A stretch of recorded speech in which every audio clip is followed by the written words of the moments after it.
Comment vous pouvez justifier ça? Le franc CFA est arrimé à l'euro. On ne peut rien acheter sans que ça ne passe par la France. Et vous le savez, la France n'est pas là pour nous aider à nous développer. La France n'est pas là pour nous accompagner dans notre développement. Elle est là pour nous asservir. Et c'est l'étudiant qui doit faire et opérer la prise de conscience et dire non à cet état de fait. Quatrième enjeu externe de l'organisation, c'est les enjeux sécuritaires. Aujourd'hui, le Niger, nous avons des problèmes exponentiels de sécurité. Pratiquement, toute la région de Difa est placée sous état d'urgence. Une partie de la région de Tawa est placée en état d'urgence. Tillabéri, la même chose. Ce qui a fait ralentir le développement des activités économiques des bas peuples. Aujourd'hui, quelqu'un qui fait Kabou-Kabou à Tillabéri, par exemple à Ayarou, n'a plus d'activité à mener. Et le Niger, à travers Issoufou, on a mis une barrière à partir d'Agadez. Vous ne pouvez pas traverser le désert pour aller faire l'exode et chercher l'argent au niveau de l'Europe. Issoufou est le seul président au monde qui a accepté ça. Aujourd'hui, tous les émigrés rejetés de par le monde, on peut les amener au Niger avec tout le corollaire de maladies que cela peut avoir sur notre santé dans ce pays-là. Et ils ont pris des milliards avec l'Italie. Ils ont accepté les forces étrangères.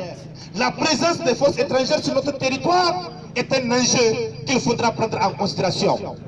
On a la force du G5 Sahel, on a Barkhane, on a Takuba, on a toutes ces forces en présence. L'Angleterre a une force au Niger, l'Italie a une force au Niger, les États-Unis ont une force au Niger, la France a une force au Niger, bientôt la Turquie en aura une force au Niger. Malgré tout, deux régions placées totalement en état d'urgence. Tawa, une partie placée en état d'urgence. Hier seulement nuit, vous avez vu l'assassinat lâche de l'homme qui marche pour la paix au Niger. À Chetimari, au niveau, chez le chef de canton. Ils sont partis, ils l'ont assassiné. Ça, c'est un message fort qu'ils ont lancé à l'État du Niger. Et tout se joue à l'occasion de ces élections-là. Je ne suis pas politique, je ne suis pas de la politique, mais je conçois mal qu'un monsieur qui a géré le ministère de l'Intérieur pendant presque 4 ans, et pendant que c'est à son temps qu'on a tué le plus de Nigériens, c'est à son temps qu'on a tué plus de militaires, que c'est lui-là, des Nigériens se pas vendre derrière lui pour dire c'est Bazoum, c'est Bazoum. Mais ça, c'est grave. Non, il faut aimer notre pays. Il ne faut pas être indifférent des choses. Parce que l'amour de la patrie suppose qu'on est en mesure de prendre des risques, qu'on est en mesure de s'assumer et mourir pour la patrie. Aller en prison s'il le faut pour la patrie.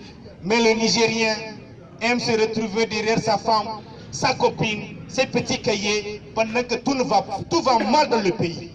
Et comme si cela ne dit rien à personne, on continue à accepter cela. En continuant à accepter ça, c'est le pays qui est en train de se perdre. Et une nation dans laquelle l'intérêt prime sur l'individu, c'est une nation vouée à l'échec. Chers